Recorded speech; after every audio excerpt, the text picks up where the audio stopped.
Tithing is a blessing. Tithing is a blessing. Okay, so let me tell you about 2 Chronicles 31 now. We're going to read there. So if you put a marker there at 2 Chronicles 31.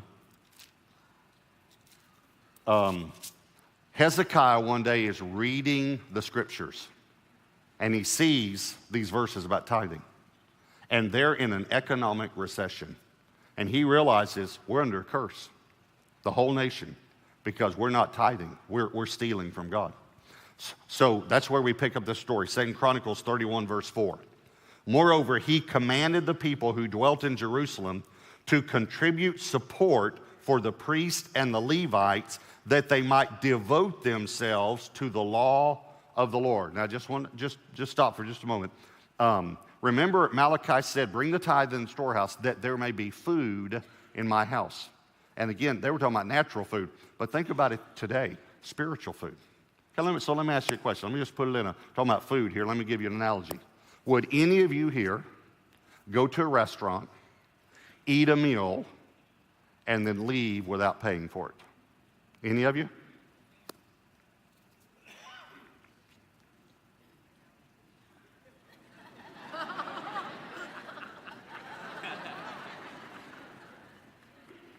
Some Christians do that every week. They go to church, eat a meal, and skip out on the check. Here's the sad thing. You're the one that's hurting. I don't preach on tithing because the church needs money. We're doing fine financially. I'm telling you from the bottom of my heart, and I say this before God, I'm doing this because of you. I promise you, I'm doing this to help you. This will change your life, your family, your finances, your marriage, your children, your grandchildren. This will change you. I promise you.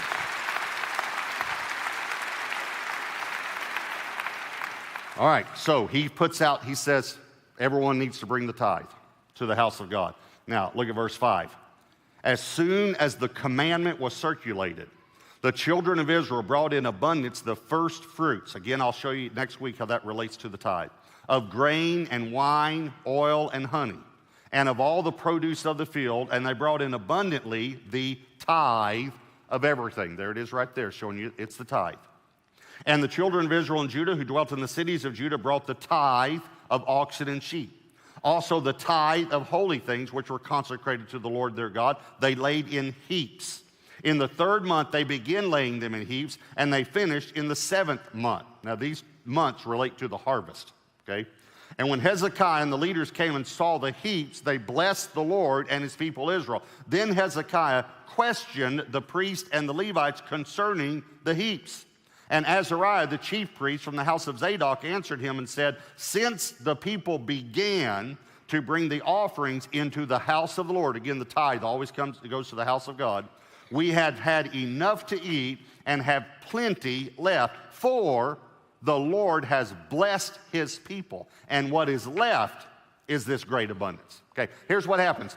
The king sends out this commandment and says, we're supposed to be tithing to the house of God. So the people begin doing it. They begin in the 3rd month, which is a harvest time, but then there's another harvest, the 7th month, and they continue through that time. And so when the king comes to visit and he sees these heaps that the people brought to the house of God, here's what in essence he says. It says he questioned them about the heaps. Here's what he's saying. Are the people okay? Are they okay? I mean, look how much they've given. Or do they have enough left? And the priest said, oh, king, as soon as the people started to do it God's way, God so blessed them. What you're seeing here is just the 10%. If you think there are heaps here, go look at the 90%. Go look at how God blessed his people when they begin obeying his word. Let me give you one more illustration. Jason and Steve and Todd, will you guys stand up? And if you guys will move down kind of toward Todd there, so that everyone can get a shot of them for the other campuses and churches and all. Okay, I'm going to give you an illustration. Let's say that I say to these 3 men, I'm going to go away for a while. And I've provided for Debbie, but I want to provide some additional funds for her, but I want to channel or funnel those funds through you 3 men. So I'm going to send each of you $10,000 a month, okay? Jason, don't get that excited. This is just an illustration. Okay, so I'm talking to Debbie Everett, and I say it to you, but I want you to give Debbie 10% of it, $1,000 a month, and you can keep the 90%. Just give my wife 10%. So I'm talking to Debbie every day and letting her know, it's an extended trip, but I'll be back in several months. I have to be gone. And after about 3 months, I think about these other funds, and I say, hey, how are the funds coming in from the three guys? And she said, well, Jason sends $1,000 a month. Just like you said. As a matter of fact, it arrives like January 1st, February 1st. I mean, he's like clockwork. It's $1,000, so good job, okay? I said, well, what about Steve? She said, well, Steve is sending $2,000 a month. I said, $2,000 a month? I didn't ask him for $2,000 a month. I just asked him for $1,000 a month. I know. I said, well, why is he sending two? I don't know. He just sends $2,000 a month. I said, well, what about Trader? Todd, sorry. Todd. I said, what about Todd? She said, well, we need to talk about Todd. I said, well, why? What's Todd doing? Well, the first month he sent $700. The second month, $400. And this last month, he didn't send anything. Okay, now I want you to think about this. Think about this. How do you think that makes me feel? And I'm giving him the $10,000. It's coming from me.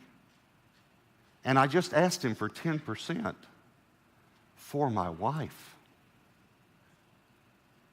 He can keep the 90%. Okay, what do you think I'm going to do? I'll tell you what I'm going to do.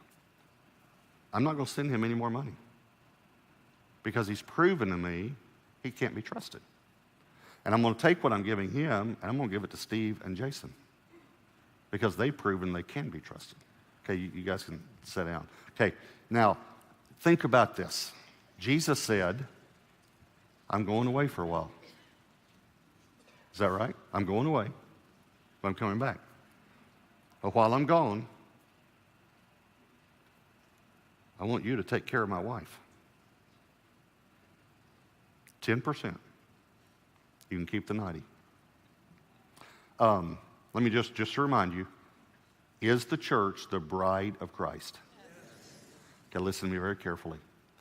Tithing might be more personal to Jesus than what you thought.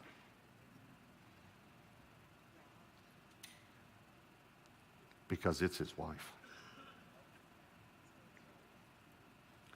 He has the power, and if you say, well, I can't believe you just take it away and give it to the others. If you don't think Jesus would do that, read the parable of the talents. When he took from the one that wasn't faithful and gave it to the one who was faithful. He wants to provide for you. But why would he provide and bless people who will not even be concerned about his wife? It's a test.